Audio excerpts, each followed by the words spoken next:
So previously I've done videos where I have book characters that I think are rather punchable, but this time I want to do the exact opposite of that, and this time count down my top 5 most huggable book characters.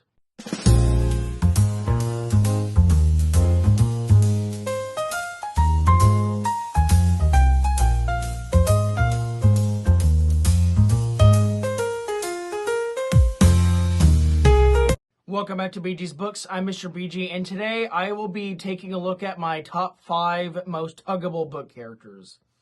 So, of course, like I said, I've done 2 videos similar to this in the past, but those videos revolved around 5 most punchable book characters, and this time I want to do the exact antithesis of that, which is huggable characters.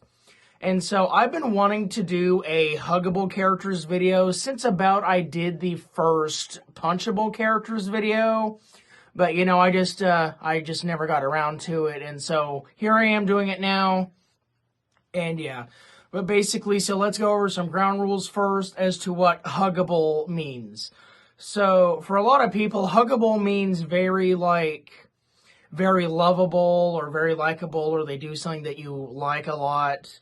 And while those characters are also on this list, I also will add characters that have, say, for instance, had a rough life, and then you just want to give them a hug and console them and tell them that everything is going to be okay. So yeah, these are the 2 rules we're going with here. Ones that are very likable and ones that have had a rough life, and you just want to tell them that everything will be okay. All right, so now that we got the ground rules out of the way, let's go ahead and start this list right off. Bring it in, bring it in. Duncan Idaho from the Dune series. And I'm holding up God Emperor of Dune, the 4th book in the series, for a very specific reason. Basically, about maybe a third of the way through the first Dune book, Duncan Idaho, the original, gets killed in battle, and then he comes back in Dune Messiah as a thing called a Gola, which is a human rebuilt from human tissue but doesn't retain the memories from that original human, and, you know, so on and so forth. It's very complicated. Anyway, long story short, the memories actually can be restored through an immense amount of pain, and so Duncan Idaho gets his memories back, or at least the Gola does. And so this is kind of the same way with God Emperor of Dune. But the interesting thing about God Emperor of Dune is that instead of the first 3 books, which took place over the course of like 15 years or so, basically what happens in this one is that several millennia have passed. It's been 3,500 years since Dune 3, which is Children of Dune. And Leto Atreides, who is the God Emperor in question, he has basically a whole manufacturing machine of Duncan Idahos that every time they grow old or they like spite him or something, he kills them or they die, and then, you know, mass produce another one, and then that one has their life, and then, you know, so on and so forth. So the reason why I chose God Emperor of Dune for this is because, like I said, there's just a bunch of mass-produced Duncan Idahos by this point. And so poor Duncan Idaho, he doesn't really know what's going on. He doesn't know why this is happening. In fact, at one point in the book, he even meets his former self's family that he does not have.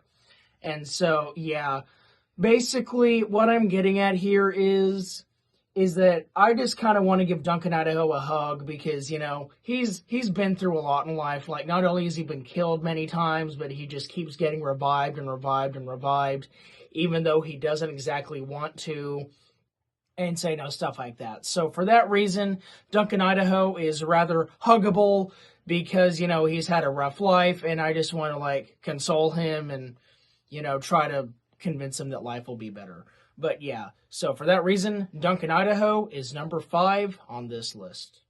Bring it in, bring it in. Miss Honey from Matilda. So honestly, Matilda kind of has a couple of characters that you could consider huggable. I would even consider Matilda one of them. I thought about putting her on this list instead of Miss Honey, but Miss Honey kind of has it a little worse, which I'm about to explain. So Matilda, I guess, is kind of a runner-up for number 4. But anyway, so basically, Miss Honey, she is Matilda's teacher at her school. And basically, she lives in what can only be described as a cardboard box. It is very small. Everything's made of cardboard, I believe. Nothing is like good for her. And then at one point, she did have this big, massive house left to her by her father. But this really mean lady kind of took over and stuff. And that lady was Mrs. Trunchbull, who is the principal, or I guess headmistress of Matilda's school. And so basically, Mrs. Trunchbull just kind of made Miss Honey's life kind of terrible, evicted her from her own house and stuff and what have you. So anyway, yeah, for that reason, I just kind of want to give Miss Honey a big ol' hug, tell her that everything will be okay, maybe try to get her house back, Basically, I just love how kind she is despite her circumstances, I guess. And I just really want the best for her. And so for that reason, she is very huggable. And so, yeah, that is why she is in the number 4 spot. Bring it in. Bring it in. John Coffey from The Green Mile. So I had another Green Mile character on my most punchable list, the first one, which was Percy Wetmore, one of the guards. But John Coffey is the most huggable character in this book for a lot of reasons. First of all, he is a very large black man, but don't let that fool you. He is actually a softie. He's got a heart of gold. In fact, the only reason that he's in prison is because he was trying to save a life when it was already too late, and then he was found and accused of the thing that I'm not going to mention. Basically, John Coffey is just like the nicest guy. He definitely wants to help out because he has a magic power with his hands. He helps a lot of people, including the main character, Paul Edgecombe, who's another prison guard. And then Mr. Jingles, which is a mouse that an inmate has. Anyway, basically, he just uses his gift with his hands to, like, just heal people and make them all better and stuff. But unfortunately, it doesn't always go to plan. Like the crime that he was accused of, it was far too late to save those girls at the time. Anyway, the point is, John Coffey's just very lovable and likable, and even though he's on death row, he's trying to maintain his positivity and stuff. So he's just, like the best character ever. And the part at the end, I'm going to get into spoilers a little bit here, but the part at the end where he basically tells Paul, you can just go ahead and put me in the execution chair because I don't want to live in a world full of hate. That just, like, breaks your heart. It did mine in the book and especially in the movie because both are just incredible. Anyway, so John Coffey, he unfortunately knows the cruel world as it is, even though he tries to be the positive light spark in it. And so for that reason, he's just very huggable. I just want to tell him how nice he is and just like how much I wish that the world wasn't so full of hate and whatever. And yeah, John Coffey's just the nicest dude ever. And so for that reason, he is the number 3 spot or the number 3 spot on this list. Bring it in. Bring it in. So you're probably wondering which 2 characters could possibly be higher than John Coffey, but I have the answer for you in the number 2 spot, which goes to Samwise Gamgee from The Lord of the Rings, or specifically Return of the King, which I will explain. So the thing about Sam is that he basically just kind of joins Frodo's journey because he was eavesdropping on Frodo and Gandalf's conversation, and so he was kind of tagged along. But he proved more worthy than just that. Basically, he had Frodo's back the entire way. He said, hey, now you leave Frodo alone and stuff like that. Like, he would always be the first to defend Frodo. He would die for Frodo if he needed to. And so basically, he's just very endearing. Even when he gets, sent back to the Shire briefly at the end of Two Towers, he still comes back because he just loves Frodo too much, and Frodo's his best friend ever. So basically, Sam is just like the most loyal companion ever you could possibly ever want. It's like he will fight for you, maybe not literally, but he would like defend you to his dying breath. He would do anything for his friends. So he is definitely the most loyal character, or at least one of the most loyal characters I think I've ever read in a book.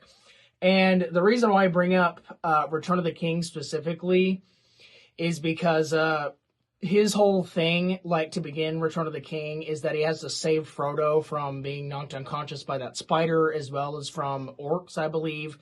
Anyway, so he does that, and then he basically convinces Frodo to keep moving on Mount Doom. And then towards the end of their journey, when they're on Mount Doom, Frodo kind of gets like almost dead, and he's like, Sam, just go on without me. I can't go on anymore, so just please take the ring and go finish the job. But Sam's like, oh no, Mr. Frodo, I can't carry the ring for you, but I can carry you. And so he picks up Frodo, and then they just hike up the mountain, and it's just a powerful scene. It was actually that scene that made me realize that Return of the King was just like one of the greatest books of all time. I love that scene so much. It's my favorite scene in all of Lord of the Rings. But basically, Sam goes through it all with Frodo, and he's just got Frodo's back the entire way, even that brief moment when Frodo was kind of untrusting of him because Gollum got in his head. But anyway, so like, basically, Samwise Gamgee is just like the best friend you could ever want. He's very loyal. He always sticks by you no matter what you do or say to him, and he is willing to do anything to not only help the mission, but help you as well. And so Sam is just like the best friend that I could ever want. So I just want to give him a big ol' hug just because of how endearing and likable he is. And Sam is easily one of my favorite characters in all of Tolkien's writing. Granted, I've only read 4 of Tolkien's books, but still. Basically, Sam is a incredibly written character. I love him so much, as well as a lot of other people. Everybody loves Sam. But so yeah, I'm no different. I just want to give Sam a big ol' hug, and that is why he is the number 2 spot on this list. Bring it in, bring it in. And finally, here we have it. My number 1 choice for the most huggable book character I've ever read. And that, of course, goes to my favorite book character of all time, Patrick Bateman from American Psycho. So, I know, bit of a weird choice. But honestly, I just gotta say, Patrick Bateman really, took over my admiration for the character as soon as he killed Jared Leto. I mean, Jared Leto, is a bit of a weirdo. And so I just gotta really commend Patrick Bateman for just killing him. No, I'm just kidding. It's not Patrick Bateman. It's actually Carrie White from Carrie. So, yeah, let's start the actual segment now. So basically, Carrie is kind of similar to Miss Honey, Duncan, Idaho, and John Coffey from The Green Mile. Basically, it's not that she's really likable. In fact, she even has a bit of a dark side that a lot of people would consider to be unlikable. But the reason why I love Carrie is because she just goes through it all and just keeps on trucking through life. It's like, when we meet her in the book, it's to the point to where she just kind of expects to be picked on or, something to happen to her because of how her life is. And you just feel so bad for her. Stephen King goes into so much depth as to what Carrie has gone through throughout her entire life. Not just the school stuff, but home stuff, stuff at summer camp, stuff leading up to high school. It's you basically see everything of what she's experienced, and it is tragic to say the least. So, even though she does end up being a murderer, I guess at the end, you still do feel bad for her just because of how much stuff she goes through. And so, of course, you guys know me. I'm the Carrie expert. I'm a Carrie sympathizer. I will always side with my girl Carrie over anything. And so, yeah, basically, I would just want to travel into this book and just give her a big ol' hug, convince her that everything's okay. Life isn't that bad. I'd even, I'd even try to, bring her into the real world out of the book or something. I don't know. Anyway, I just want to give Carrie a really big hug because she clearly needs one. She needs some positivity in her life. And yeah, so no one I think is more deserving of a hug than Carrie White, although you could make a argument for any of these characters on this list. But yeah, for that reason and so much more, Carrie White is my number 1 spot on this list. But anyway, guys, that's my list. What do you guys feel about it? I feel pretty happy with my top 5, and similar to my punchable characters video, I do have an idea for a second part to it, but I would have to think of more characters that are likable. I mean, I'm sure that's not going to be hard. There are a bunch of characters that I find likable, even more so than punchable characters. But anyway, yeah, now I pass it off to you. What did you think of my list? Who are your 5 most huggable book characters that you've ever read about? I love reading your comments. But anyway, yeah, that's about it from me. Make sure to like, comment, and subscribe down below. I love hearing your guys' thoughts on everything. And then let me know some ideas for future videos or just anything about books in general. You guys get the drill. But anyway, yeah, as I said, like, comment, subscribe. Yeah, I've been Mr. BG. This has been BG's Books. And I will see you guys in the next video.